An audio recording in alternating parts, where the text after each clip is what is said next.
Bapak Ibu yang dimuliakan Allah Subhanahu wa taala, ala fil jasadi mudghah, ketahuilah di dalam jasadmu itu ada segumpal. Idza saluhat, kalau dia baik, saluhal jasadu kulluh, yang lain ikut menjadi baik. Wa idza fasadat, kalau dia rusak, fasadal jasadu kulluh, yang lain ikut menjadi rusak. Di mana dia?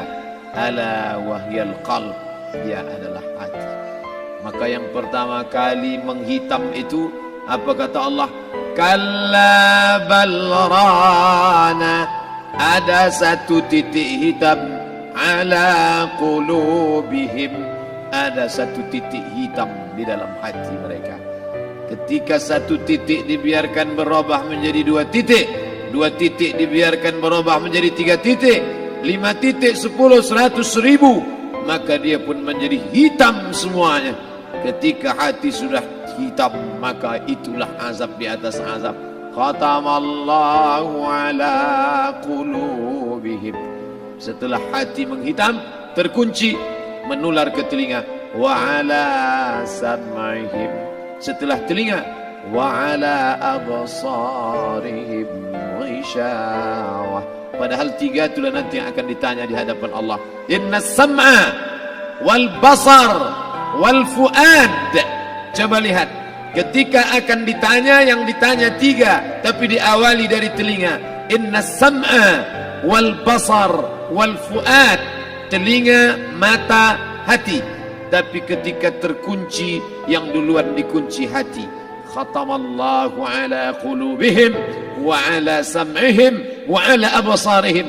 Kalau hati sudah terkunci, telinga tersumbat, mata tertutup, summum bukmun umyum, summum bukmun umyum, peka, tuli, bisu, apapun tak lagi masuk ke telinga. Malam ini kita menyadarkan diri kita, terlebih lagi yang berceramah, jangan kau hanya sampai menyampaikan ayat saja. Hai Abdul Samad, apakah kau yang bicara itu hatimu sudah hidup? Senantiasa merasakan diri, aku orang paling hina, aku orang paling kotor, ditempelkan kening ke lantai di tempat yang diinjak tapak kaki, mengatakan bahwa aku bukan siapa-siapa. Malam ini Kepala Kanwil BPN Provinsi, Kabupaten, saya tak bisa membedakan mana yang kabupaten, mana yang kota, mana pegawai tinggi, mana pegawai rendah, semuanya rata sama. Andai dibuat acaranya di kantor, mungkin saya segan, sungkan lihat dari seragamnya, bajunya, tapi malam ini semuanya sama. Andai tak disebut tadi Pak Kepala Kantor, Pak Kanwil, saya pun tak tahu mana Pak Kanwil, mana tidak. Fotonya ganteng pula aslinya lagi daripada foto.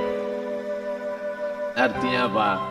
Bahwa kalau sudah masuk ke dalam masjid, ketika engkau merasa dirimu tinggi di atas, kau bukan apa-apa, karena yang paling tinggi di badanmu pun kau tempelkan. Tapi saat kau jatuh, rendah, down, stres, kau jangan merasa rendah, karena kau tegak berdiri di hadapan Allah. Kau angkat 2 tangan, Allahu Akbar.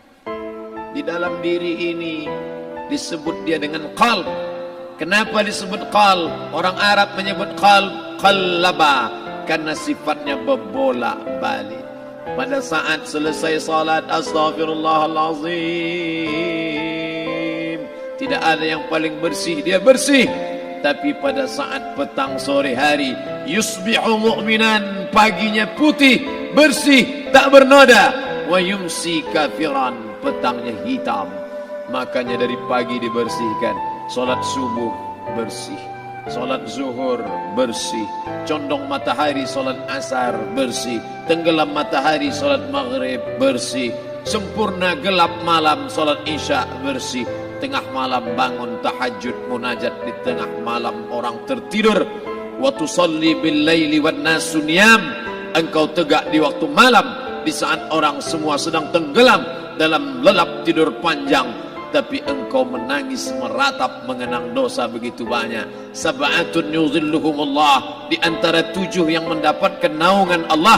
Yauma la zilla illa zilluh, hari itu tak ada naungan kecuali naungan Allah. Di antara yang mendapatkan naungan itu adalah rajulun zakarallah, orang yang berzikir, munajat, muhasabah diri di tengah malam, sunyi, sepi, fafadat ainahu, menetes air matanya.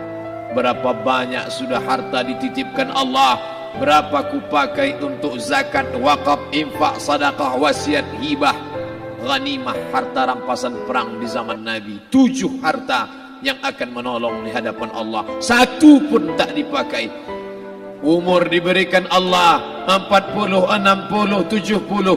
Berapa yang kupakai untuk menolong agama Allah? Berapa yang kupakai untuk mengingat Allah?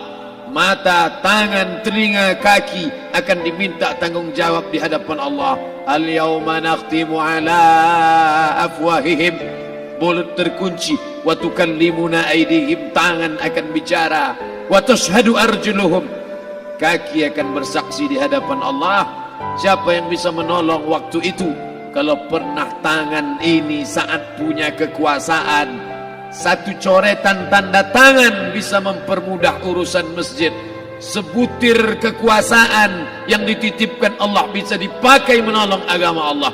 Itulah yang akan menolong di hadapan Allah. Apa yang disampaikan malam ini, semua biaya pengurusan masjid 0. Itulah sesungguhnya yang akan menolong di hadapan Allah. Adapun harta yang disimpan, tabungan, deposito, tanah, rumah, kendaraan, semua akan tinggal menjadi harta warisan. Istri mengambil 1/4 kalau ada anak, kalau tak ada anak istri mengambil 1/8. 1 miliar 125 juta bulan untuk istri, kalau dia tak tahu hukum gono gini.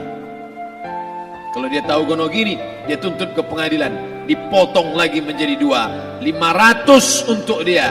Dari yang 500 dapat lagi dia 75, 575 bulan untuk dia. Sisanya 425 diambil anak laki-laki 2 kali bagian anak perempuan. Lalu yang kita bawa mati apa? Dulu dibangga-banggakan, dihormati, dimuliakan. Yang kami muliakan Al-Mukarram, Al-Ustad. Tapi pada saat tiba masanya, yang kita bawa tak lain tak bukan, innallaha la yanzuru ila ajsamikum. Allah tak menengok badan, fisik, bentuk tubuh, baju. Ini sampulnya saja. Wala ila suwarikum, Allah tak menengok rupa, wajah.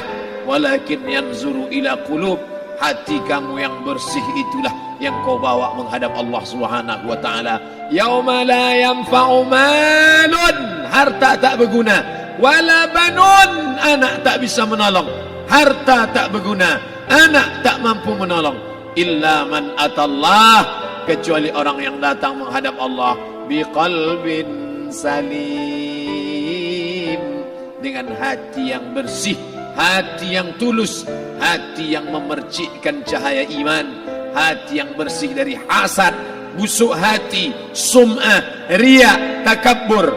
Itulah yang menolong di hadapan Allah Subhanahu wa taala.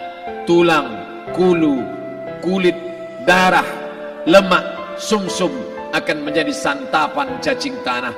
Begitu besok pagi pintu kamar tak bisa diketuk, istri bolak-balik membangunkan tak terjaga, dipegang pipi sudah sejuk macam es batu, tanda jantung tak lagi berdetak, maka darah mulai berubah menjadi nanah, busuk. 1, 2, 3 hari kalau tidak disuntik formalin, jasad paling busuk jasad manusia, karena semua dia makan herbivora, tanaman saja. Tapi kita ini omnivora, semua masuk. Maka begitu mati, paling bagus orang Islam paling cepat dikuburkan. Selesai acara pemakaman, habiskah masalah, muncul masalah baru. Disitulah kita baru sadar. Apa kata Imam Ali radhiyallahu an? An-nasu niyam. Semua manusia waktu hidup itu tidur. Bapak tidur, ibu tidur, saya tidur. Semua orang waktu hidup itu tidur. Falamma matu, ketika dia mati, disitulah dia baru terjaga dari tidur panjang. Saat Israel mencabut nyawa, ditarikkannya adalah satu centapan yang kuat. Disitulah kita baru terjaga dari tidur panjang. Betapa aku meninggalkan salat, betapa aku tak berzakat, betapa dulu kekuasaan, aku lulus umur 30, pensiun 58, 28 tahun apapun tak pernah kubuat untuk agama. Sibuk membesarkan anak, sibuk mengurus warisan. Anak pun tak ingat dengan kita karena kita lupa menanamkan pendidikan agama di dalam otak kepalanya. Andai dulu pernah dia dibawa ke masjid, andai dulu pernah dia dibawa umrah, andai dulu dia dimasukkan SD IT, SMP IT, SMA IT, Islamic Boarding School, dibawa ke masjid, takkan dia lupa mendoakan selesai salat, Rabbighfirli wali walidayya warhamhuma kama rabbayani saghira.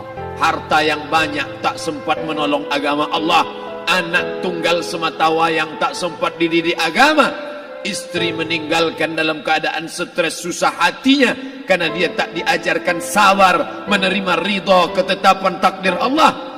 Dan paling celaka, tak pernah anggota tubuh ini dipakai untuk berzikir, muhasabah, mengingat Allah. Tak pernah mata dipakai menengok Quran, kitab suci Allah. Tak pernah dipakai hati merenung sejenak, apa yang akan kubawa mati menghadap Allah Subhanahu wa ta'ala. Malam ini saya tak minta diajak ceramah tentang hukum zakat, hukum puasa. Saya tidak diajak tanya jawab apa hukum unjuk rasa besok tanggal 4. Yang ditanya adalah bagaimana kita merenung sejenak. Abdul Somad, engkau berhadapan dengan para pegawai Badan Pertanahan Nasional Provinsi Riau, berkumpul 12 kabupaten kota. Ini orang-orang ngurus tanah, dari dalam tanah naik ke atas tanah, ngurus tanah, ngurus tanah, ngurus tanah, masuk ke dalam tanah. Abdul Somad dari dalam tanah naik ke atas tanah, ceramah, ceramah, ceramah, ceramah, ceramah, masuk balik ke dalam tanah. Yang kau bawa apa? Baju koko tinggal, peci tinggal, pakaian kehormatan tinggal. Yang tentara belum pernah saya diundang. Ustadz besok datang takziah, bapak tentara meninggal, tahu-tahu kain kapannya loreng. Tak ada. Yang kau bawa kain tidak berjahit, disobek, kerak. Itu yang akan menyampul kulitmu, yang selama ini kau dimandikan, dibersihkan oleh ibumu dulu 60 tahun yang lalu. Sampai masanya kau lupa kapan kau dimandikan dulu. Sekarang ruh melihat, disebut dia ruh karena dia roha ya ruhu ruh, seperti aroma semerbak yang datang pergi hinggap. Ruh sampai masanya dia datang masuk ke dalam jasad. Ruh sampai masanya dia pergi meninggalkan jasad. Malam ini dimuliakan Al-Mukarram Haji Abdul Somad LCMA. Kenapa Abdul Somad ini dimuliakan? Karena ruh hinggap sejenak sebentar, sampai masanya besok pagi dia ruh keluar dari dalam tubuh ini. Anak yang katanya ayahku sayang, istri katanya kaulah abang, sampai masanya mereka tak lagi mau mendekat. Rumah itu saya yang buat, saya yang mengukurnya. Tapi begitu ruh sudah keluar dari badan, tidak satu pun semeter, sesenti, sejengkal, sehasta ada tempat di rumah itu untuk jenazah bernama jenazah Abdul Somad. Dulu orang bertanya, rumah Ustadz Somad di mana? Hari ini orang tidak lagi bertanya, tak lagi menyebut nama. Orang sudah mengatakan kuburnya mana.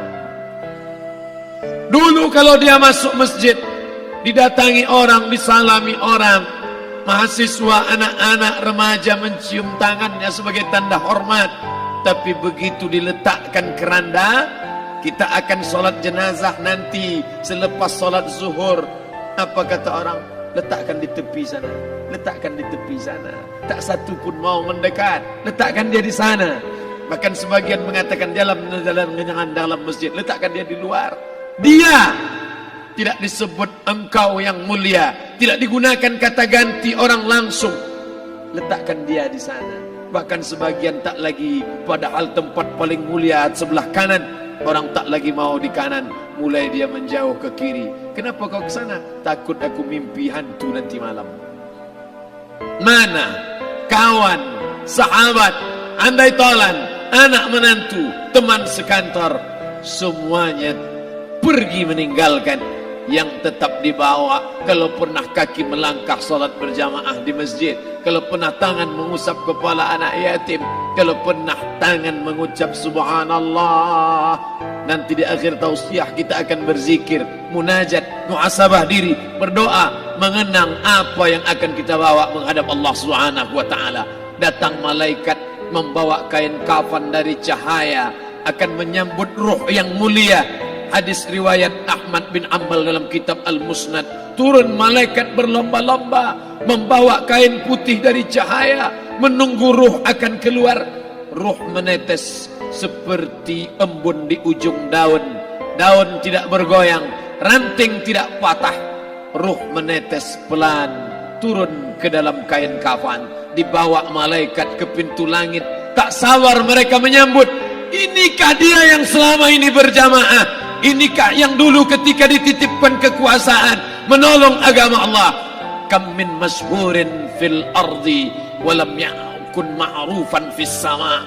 Berapa banyak yang masyhur terkenal di bumi, malaikat tak mengenal dia. Ini roh siapa? Tapi ini bukan LCMA, dia bukan ustadz, dia bukan ulama, tapi imannya dalam. Kekuasaan dipakai menolong agama Allah. Ruhnya keluar di bawah, semua malaikat mengucapkan salam. Inilah orang yang selama ini kami tunggu-tunggu, catatannya sudah lama. Setiap pagi petang malaikat subuh membawa catatan namanya, malaikat malam membawa catatan namanya. Kami merindukannya. Begitu orang-orang yang masyhur di langit tapi tak dikenal makhluk bumi. Tapi ada sebaliknya, yang rohnya disentapkan, ditarik malaikat dengan begitu tarikan yang sangat kuat. Nabi bertanya saat Isra Mi'raj kepada mereka yang sudah mati ribuan tahun yang lalu, apa yang kalian rasakan? Yang satu mengatakan seperti tebasan pedang di tempat yang sama beratus kali. Yang satu mengatakan seperti kambing yang dikuliti hidup-hidup. Yang satu mengatakan seperti mata kail pancing ditarik dari kulit yang basah. Maka kita berdoa setiap selesai salat, Allahumma hawwin alaina, ringankan kami ya Allah, fi sakaratil maut, di saat sakaratul maut yang amat sangat menyakitkan itu. Dan mereka yang pergi tak pernah kembali, mereka yang mati tak pernah bercerita, kecuali hanya kepada Sayyidina wa Maulana Muhammad sallallahu alaihi wasallam. Di saat malam pertama di tempat yang gelap, di tempat yang tak pernah diimpikan oleh orang, tapi kita tetap melewati dan merasakannya. Perlahan-lahan cacing tanah, ular-ulat kalajengking akan menggerogoti kulit yang selama ini dimandikan, selama ini dipakaikan sampo yang mahal, selama ini dioleskan pelembab yang lembut. Tapi ternyata sebelum roh keluar jasad, setelah keluar dia hanya akan menjadi santapan cacing tanah, hancur berkeping hari demi hari. Yang pertama kali membusuk adalah mata, karena dia berisi cairan. Cairan ini mengering, busuk dan berlubang. Lalu kemudian usus sebulan di dalam tanah, mulai dia menggelembung masuk angin dan dia meletus pecah. Cacing-cacing tanah mulai datang menggerogoti, memakan. Habis lemak, tulang, kulit, bulu, sumsum, darah, jantung, empedu, limpa, buah pinggang. Habis semuanya, tinggal tulang-tulang yang memutih, dimakan oleh tanah, ditelan oleh massa, sampai akhirnya Asi bin Wa'il membawa tulang yang kering itu kepada Nabi Muhammad, baginda Sayyidina wa Maulana Muhammad. Ya Muhammad, ayuhi rabbuka hadzal izam, sanggupkah Tuhanmu menghidupkan tulang yang kering ini? Nabi diam tak menjawab, sampai akhirnya datang Jibril alaihi salam membawakan wahyu. Qul, katakan kepada dia. Ayat ini dibaca malam Jumat, Bapak Ibu semua hafal. Kita baca, Qul yuhyiha alladhi ansha'aha awwala marrah wa huwa bikulli khalqin alim.